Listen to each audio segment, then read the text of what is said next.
हाँ, कल नेट का प्रॉब्लम था। चलिए हेडिंग डालिए, एप्लीकेशंस ऑफ बायो-सावर्ट लॉ। ठीक है, और उसमें सबसे पहला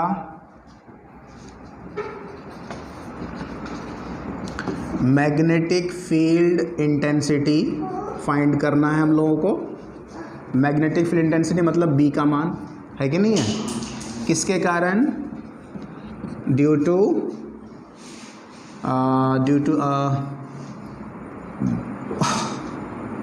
स्ट्रेट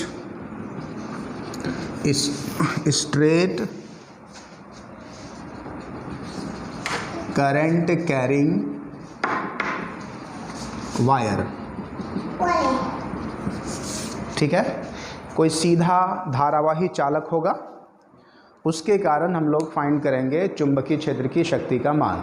ठीक है, यानी बी का मान। तो इसमें 2-3 केसेस होंगे। सबसे पहला बात कर लें, केस नंबर 1, किसी फाइनाइट वायर के कारण। फाइनाइट मतलब एक निश्चित लंबाई का तार है, सपोज करें ये कोई निश्चित लंबाई का तार है, कुछ भी नाम देते हैं इसका, PQ। ये PQ एक तार है, तार का एक टुकड़ा, ठीक है ना। तो इसमें करंट फ्लो करा देते हैं हम लोग, I करंट फ्लो हो रहा है, तो ये हो गया धारावाही चालक। अब इसके इर्द गिर्द चुंबकीय क्षेत्र होगा, है कि नहीं है। तो किसी एक पर्टिकुलर पॉइंट पर मैग्नेटिक फील्ड का मान क्या होगा, उसको हम लोग कैलकुलेट करने जा रहे हैं। ठीक है, तो यानी कि किसी निश्चित लंबाई के धारावाही चालक के कारण। Okay, intensity due to a finite current carrying conductor. बेटा तुम बहुत गलत काम कर रहे हो, छोड़ दो, तुमको चौक दे देता है। हाँ, ये लो, ये लो पिंक कलर का, जाओ। तो ऐसा करें, यहाँ पे हम लोग पॉइंट मान लें, सपोज करते हैं this is point P। Point P है ये। अच्छा, यहाँ पॉइंट P ले लिया है। अच्छा, कुछ और ले लेते हैं, क्या दिक्कत है, ये MN नाम दे देते हैं, क्या कोई दिक्कत। पॉइंट P इसको मान लिया।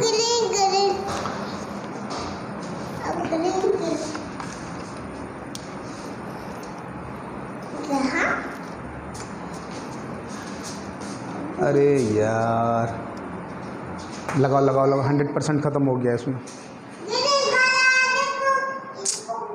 आज हमको ध्यान नहीं रहा।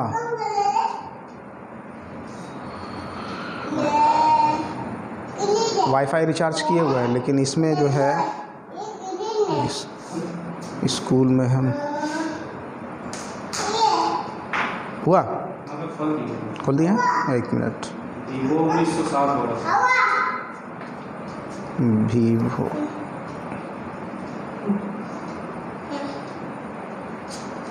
कनेक्टेड। अब बेटा हट जाओ।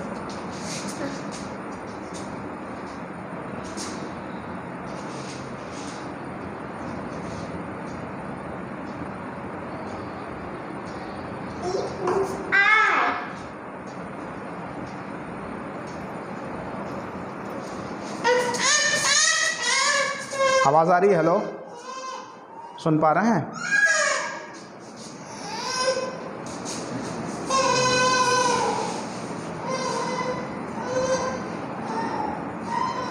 आपके इसमें है ना?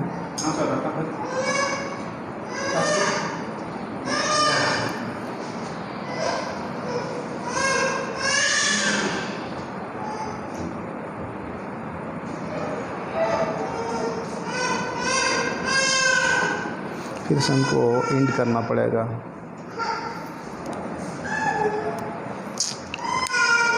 बड़ा प्रॉब्लम आ गया।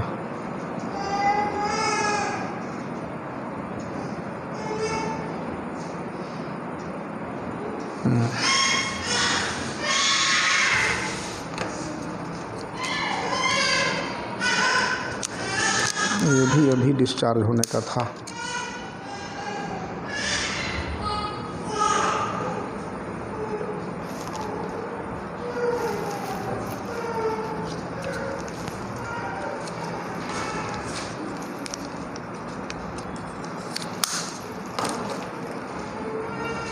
हेलो, सुन पा रहे हैं? हेलो,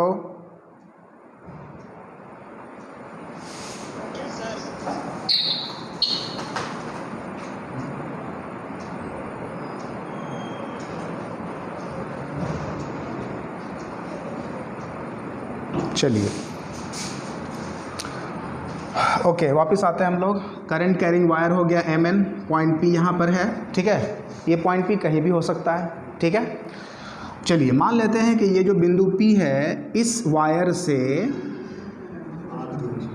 हाँ, R दूरी पर है, सपोज कर लेते हैं, ठीक है ना। और ये है लंबवत दूरी, ओके। P कोई बिंदु है जहाँ पर हम लोग को फील्ड निकालना है, ठीक है। लिख लेते हैं, माना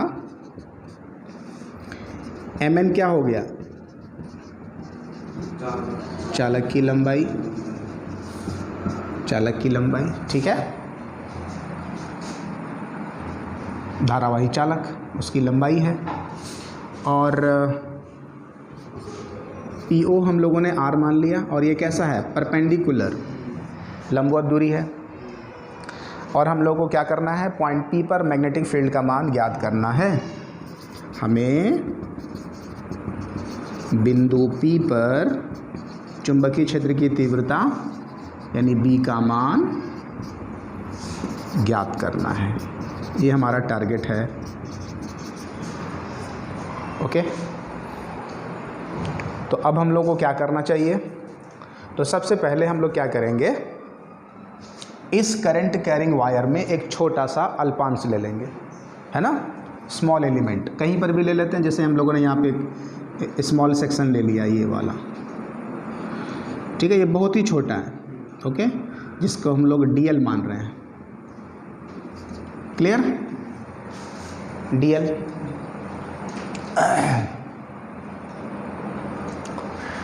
और इस DL से इस बिंदु P की जो दूरी है ये कुछ न कुछ होगी, सपोज करते हैं ये हम लोगों ने यहाँ पे लगा दिया, ओके।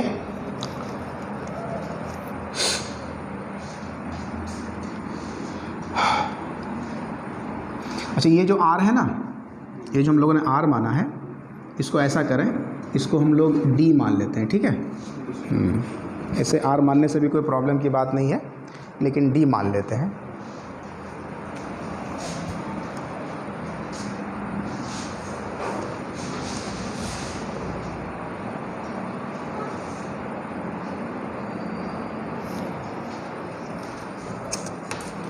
आज ये भी चार्ज नहीं है, ये भी चार्ज नहीं है, प्रॉब्लम ही प्रॉब्लम, क्लियर है। अब इसको हम लोग मान लेते हैं, ये वाला एंगल थीटा मान लें, ओके। और ये जो बिंदु है, यहाँ पे कुछ भी नाम दे देते हैं,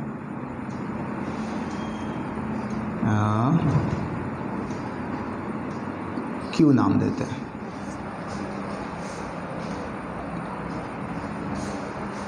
तो PQ बराबर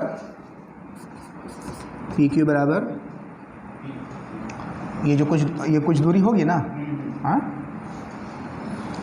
क्या माने, x मान लेते हैं। ये जो डिस्टेंस आया इसको हम लोग x मान लेते हैं थोड़ी देर के लिए, या r मान लेते हैं, r तो मानते चले आ रहे हैं, r मान लिया। यहाँ तक क्लियर है।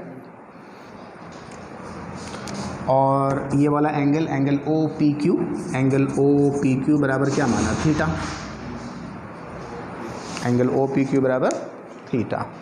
चलिए,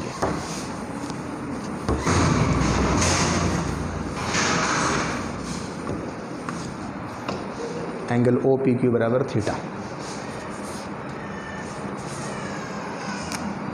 और देखिए, ये इस बिंदु से, ये हम लोग का हो गया रेफरेंस पॉइंट, तो O से लेकर Q की जो डिस्टेंस है, ये वाला जो लेंथ है, इसको L मान लेते हैं। L का ही छोटा पार्ट DL है, ठीक है ना। OQ बराबर क्या मान लिया हम लोगों ने, L। यहाँ तक सब कुछ ठीक ठाक है। अच्छा देखिए, अगर ये थीटा है, ये 90 है, तो ये कितना हो जाएगा, ये वाला एंगल कितना हो जाएगा,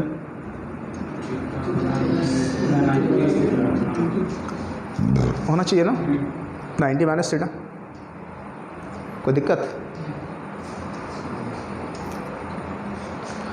ये 90, ये थीटा, तो ये 90 माइनस थीटा, ये प्लस ये 180 नहीं हो जाएगा?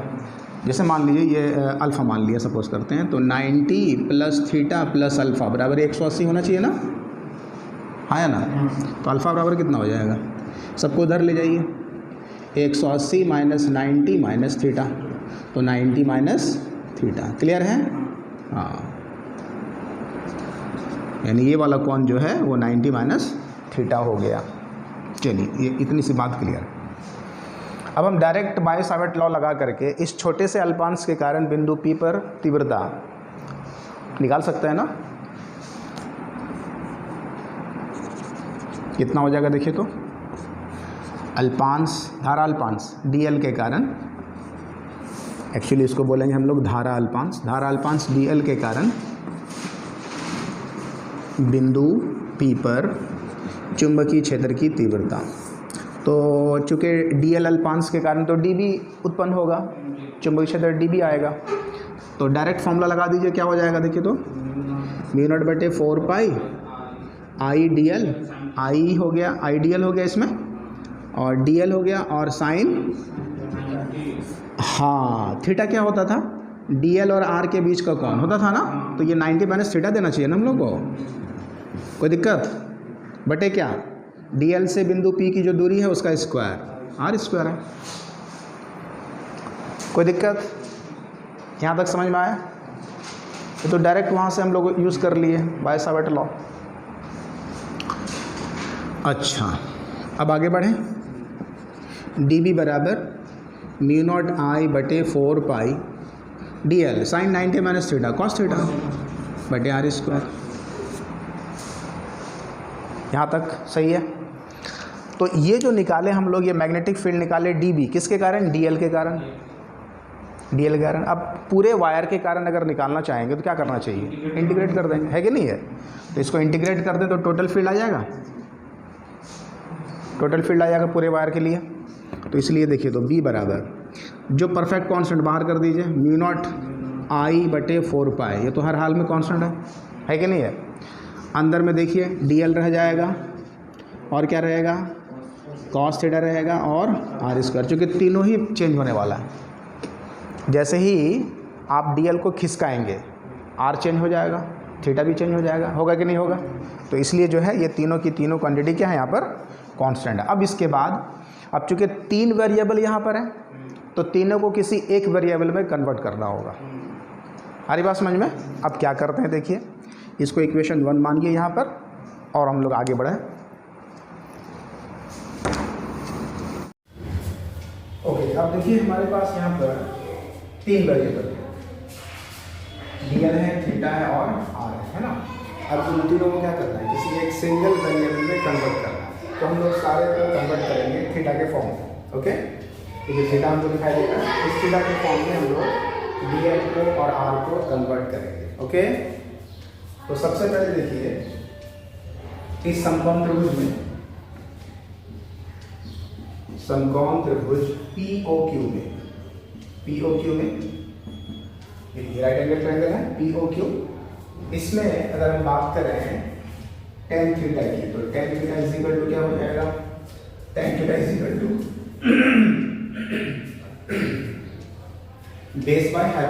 Base by perpendicular by base, है ना। OQ हो जाएगा परपेंडिकुलर, और बेस क्या हो जाएगा, OQ बटे, तो OQ की वैल्यू कितनी है, OQ हम लोगों ने L माना हुआ है, L/B। क्लियर है? इसको लिख सकते हैं L is equal to D tan theta, L is equal to D tan theta, ठीक है ना। इसको डिफरेंशिएट कर दें अगर हम, देखिए यहाँ पर L वेरिएबल है और थीटा वेरिएबल है, D क्या है, कांस्टेंट।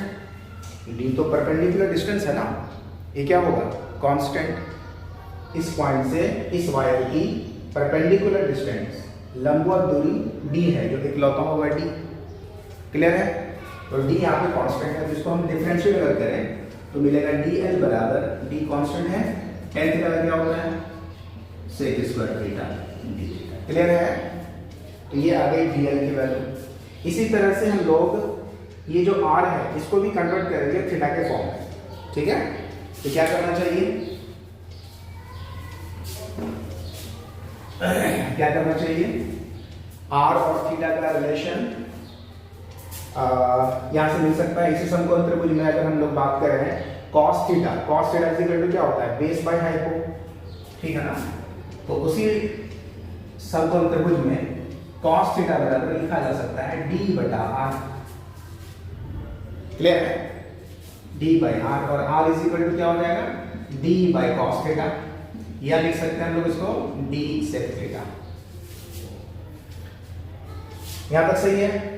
dl की वैल्यू हो गई d sec square theta d theta, और r की वैल्यू हो गई d sec थीटा। तो इन दोनों वैल्यूज को अगर हम इक्वेशन 1 में पुट कर दें तो क्या हो जाएगा,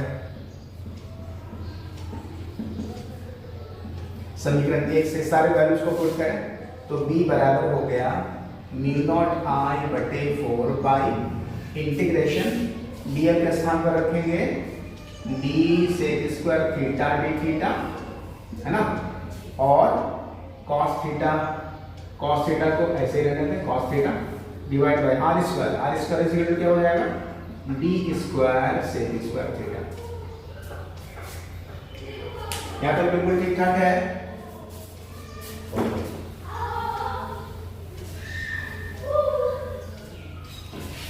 अब कुछ यहाँ पे देखिए कटना कटा दिया जाए, sec स्क्वायर थीटा कैंसिल हो रहा है, एक d से d कैंसिल हो रहा है, तो यहाँ पे हमें मिल रहा है mu nought i upon 4 pi d, और अंदर में सिर्फ रहेगा बचा हुआ cos theta d theta.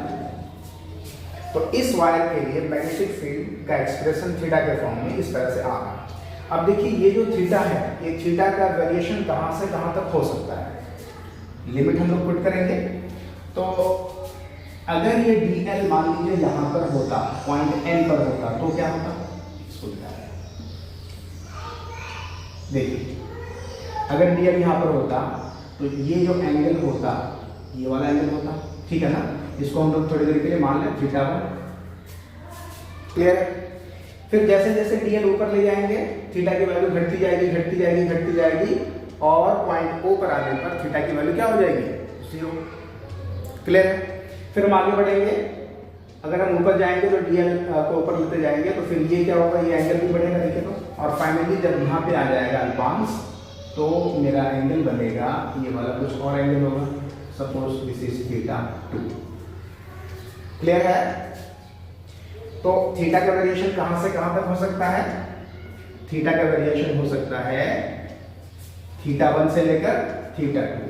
Theta 1 यहाँ पे नीचे है, इस लेवल के नीचे है, इधर से एंगल ले रहे हैं, ये नेगेटिव हो जाएगा, ये पॉजिटिव हो जाएगा, तो this will be minus theta 1, और यहाँ पे ये प्लस थीटा 2। क्लियर है? तो थीटा का जो वेरिएशन होगा वो माइनस थीटा 1 से लेकर प्लस थीटा 2, ठीक है ना। ये दो पार्ट में है, माइनस थीटा 1 से 0, फिर 0 से लेकर थीटा 2। तो डायरेक्टली हम लोग इसको सॉल्व कर रहे हैं माइनस थीटा 1 से लेकर प्लस थीटा 2 तक।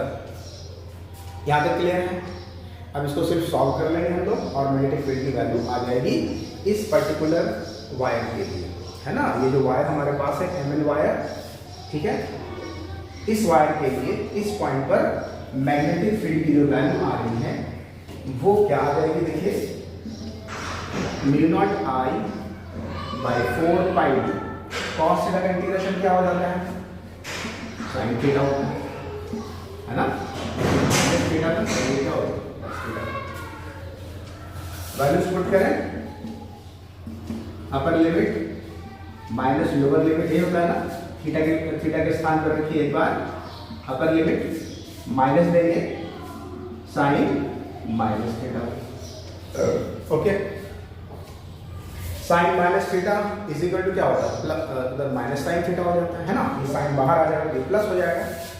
तो हमारे पास फाइनली जो मैग्नेटिक फील्ड का एक्सप्रेशन आया वो आया mu nought i by 4 pi d sign theta 1 plus sine theta 2। किसी को कोई प्रॉब्लम है? देखिए बी बराबर म्यू नॉट आई बटे 4 pi D sine theta 1 plus sine theta 2। ये किसी भी फिक्स्ड वायर के लिए मैग्नेटिक फील्ड का मान किसी पॉइंट पर। ओके,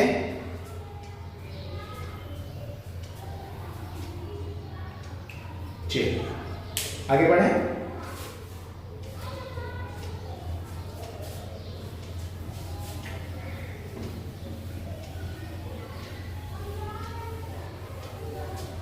अब देखिए एक सिंपल सा एग्जांपल लेते हैं, ठीक है। जैसे मान लीजिए ये कोई वायर है, ठीक है, और इस वायर में करंट फ्लो हो रहा है, सपोज करते हैं 4 एम्पियर ऊपर की तरफ, ठीक है। और यहाँ पर कोई पॉइंट है P जहाँ पर आपको मैग्नेटिक फील्ड की वैल्यू फाइंड करने के लिए कहा जा रहा है। मैग्नेटिक फील्ड निकालिए इस पॉइंट P पर, ठीक है। और कुछ इस तरह से ये जो डिस्टेंस है ये दिया हुआ है, सपोज करें ये है 2 मीटर का डिस्टेंस और परपेंडिकुलर डिस्टेंस इस वायर से पॉइंट P का जो डिस्टेंस है वो 2 मीटर दिया हुआ है। और ये एंगल है, ये एंगल सपोज करते हैं कि 60 डिग्री दिया हुआ है और ये 30 डिग्री दिया हुआ है, मान लीजिए। ओके, तो आपको फाइंड करना है इस करंट कैरिंग वायर के वजह से पॉइंट P पर मैग्नेटिक फील्ड क्या होगी और उसका डायरेक्शन क्या होगा, ठीक है। अच्छा, डायरेक्शन भी तो हम लोग यहाँ से निकाल सकते थे आराम से। डायरेक्शन तो सब लोगों को पता ही है, कैसे निकलेगा direction, right hand thumb rule, अंदर की तरफ। यहाँ पर मैग्नेटिक फील्ड का डायरेक्शन किधर है, अंदर की तरफ। अच्छा, इस वायर के लिए मैग्नेटिक फील्ड का यहाँ पे डायरेक्शन किधर होगा, अंदर की ओर है कि नहीं है। करंट का डायरेक्शन ऊपर है और ये मैग्नेटिक फील्ड किधर जा रहा है, अंदर की तरफ, ठीक है ना। कोई दिक्कत तो नहीं है। ओके, तो हमारे पास क्या क्या दिया हुआ है देखिए। तो हमारे पास थीटा 1 की वैल्यू कितनी है, इस क्वेश्चन में थीटा 1 की वैल्यू है कितना दिया हुआ है, 60 डिग्री है ना। और थीटा 2 की वैल्यू 30 डिग्री। थीटा 1 60 डिग्री और थीटा 2 30 डिग्री। और क्या दिया हुआ है, परपेंडिकुलर डिस्टेंस 2 मीटर दिया हुआ है ना। ओके, और करंट की वैल्यू है 4 एम्पियर। ओके, ये सारा डेटा गिवन है। तो इसकी सहायता से हम लोग यहाँ पर मैग्नेटिक फील्ड फाइंड कर सकते हैं। डायरेक्ट वैल्यूज पुट करें और सॉल्व कर लें। V बराबर म्यू नॉट बटे 4 पाई। म्यू नॉट बटे 4 पाई की वैल्यू कितनी होती है, 10 टू द पावर -7, ठीक है। I का मान कितना दिया हुआ है, 4 एम्पियर डिवाइड बाय B का मान कितना दिया हुआ है, 2 मीटर। ओके, फिर यहाँ पर लिखें साइन थीटा 1 कितना है, 60 डिग्री प्लस साइन 30 डिग्री। आई बात समझ में। थीटा 1 की जगह पर 60 डिग्री और थीटा 2 के स्थान पर क्या हो जाएगा, 30 डिग्री। जो वैल्यूज है पुट कर दिया, अब उसको सॉल्व करें।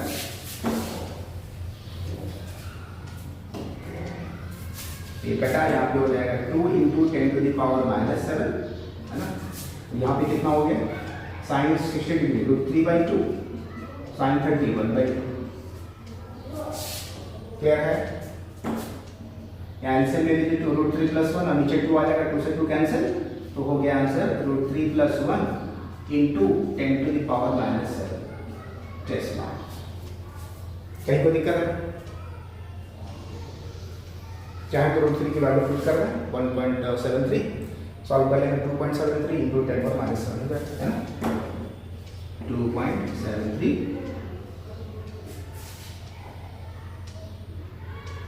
× 10 टू द पावर -7।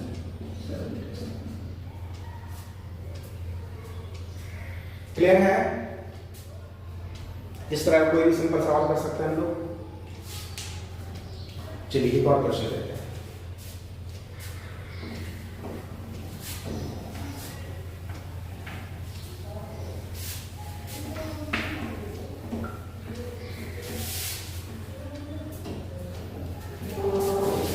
ये कोई वायर है, इसमें करंट फ्लो हो रहा है, सपोज करें कि 10 एम्पियर, ठीक है ना।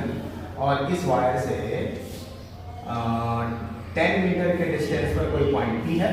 यहाँ पे आपको मैग्नेटिक फील्ड फाइंड करना है और ये कुछ एंगल भी दिया हुआ है इस तरह से, this angle is suppose 45 degree और यहाँ से ये वाला एंगल दिया हुआ है 30, ठीक है। आपको फाइंड क्या करना है, magnetic field at P due to this current carrying wire mn मान लेते हैं, ठीक है। mn तार के चलते बिंदु P पर क्या निकालना है हमको, मैग्नेटिक फील्ड की वैल्यू फाइंड करनी है। क्या करना चाहिए, क्या क्या चीज़ें गिवन है, आपको क्या क्या चाहिए होगा। तो जो क्वांटिटीज गिवन है, करंट दिया हुआ है 10 एम्पियर और परपेंडिकुलर डिस्टेंस 10 मीटर, ओके।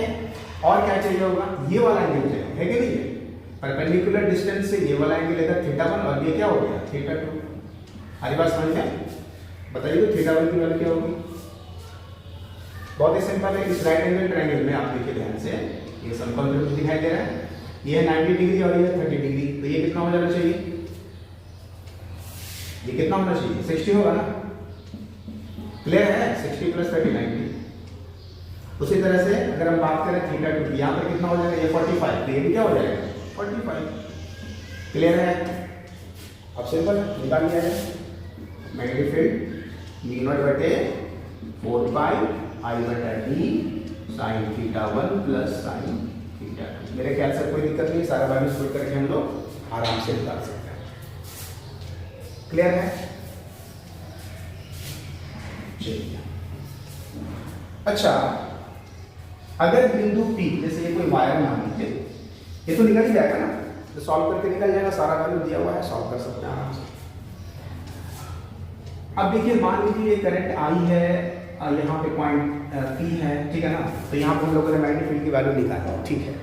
लेकिन अगर ये बिंदु इस लाइन के अलाउंग रहे, मतलब इस वायर के सीध में रहे, ठीक है ना, इस वायर के लाइन पे कहीं पर रहे, जैसे मान लीजिए ये पॉइंट जो है सपोज करें कि यहाँ पर है, इस लाइन पर, इस लाइन के सीध में यहाँ पे पॉइंट P यहाँ पर है, तो यहाँ पर मैग्नेटिक फील्ड क्या होगा, क्या होना चाहिए, सोचिए, है ना। अगर हम यहाँ पर बात करें इस पॉइंट पर, तो मैग्नेटिक फील्ड क्या होगी,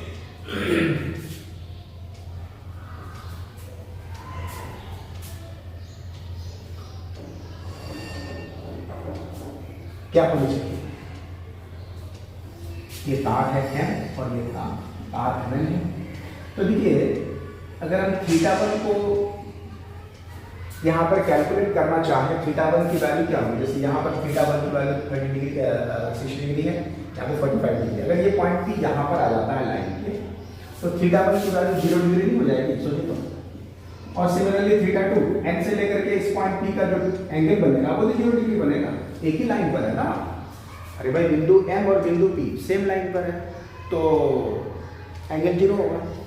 M और P ये भी सेम पॉइंट पर, मतलब सेम लाइन पर है, तो एंगल फिर से क्या होगा, 0 डिग्री होगा। तो अगर हम 0 डिग्री पुट करें इन वैल्यूज में, तो B का मान क्या आ जाएगा, सोचिए तो। ये सारा कुछ भी रहे, ये वैल्यूज जो भी रहे पुट कर देंगे, लेकिन यहाँ पे साइन 0 हो गया, साइन 0 हो गया, ये सारा का सारा साइन 0 तो 0 इंटू समथिंग सब 0 हो गया। तो मैग्नेटिक फील्ड की वैल्यू क्या आती है, 0 आती है। कोई प्रॉब्लम है, कहीं कोई दिक्कत नहीं ना। या फिर ऐसे भी कर सकते हैं हम लोग, ऐसे भी कर सकते हैं, देखिए μ0I/4 पाई, और क्या फॉर्मूला आ रहा था, dl क्रॉस r, यही होगा ना, dl cross r/r3, fundamental formula है ना बाय-सावर्ट लॉ का। तो आप ध्यान से देखिए, dl और r ये दो वेक्टर है ना, dl और r क्या है, ये दोनों वेक्टर हैं, ठीक है। जैसे यहाँ पर देखिए, ये है हमारा करंट का डायरेक्शन, मतलब dl करंट एलिमेंट का डायरेक्शन इस तरफ होगा, और ये r वेक्टर है, ये वाला r वेक्टर है, ठीक है। तो dl क्रॉस r, यहाँ पे देखिए dl क्रॉस r, इसमें डायरेक्शन अंदर की तरफ बता रहा है, ठीक है। मतलब ये दोनों वेक्टर है यहाँ पर। लेकिन यहाँ पर अगर हम बात करें, यहाँ पे अगर हम लोग लेते हैं dl, ठीक है, ये हो गया dl वेक्टर, ओके। और r क्या हो जाएगा, इस पॉइंट से लेकर ये जो डिस्टेंस है, ये r होगा ना, ये r वेक्टर होगा,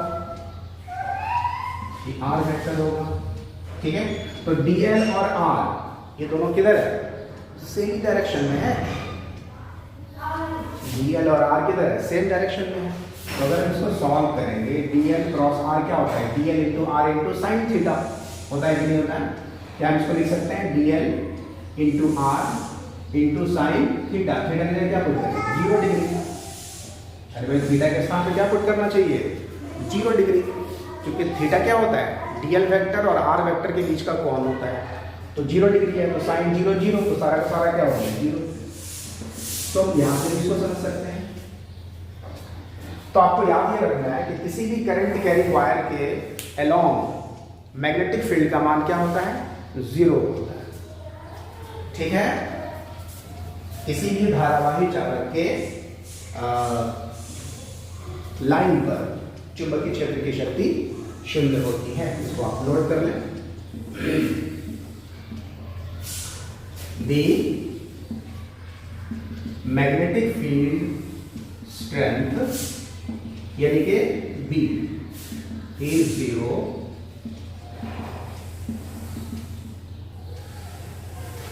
on the line of the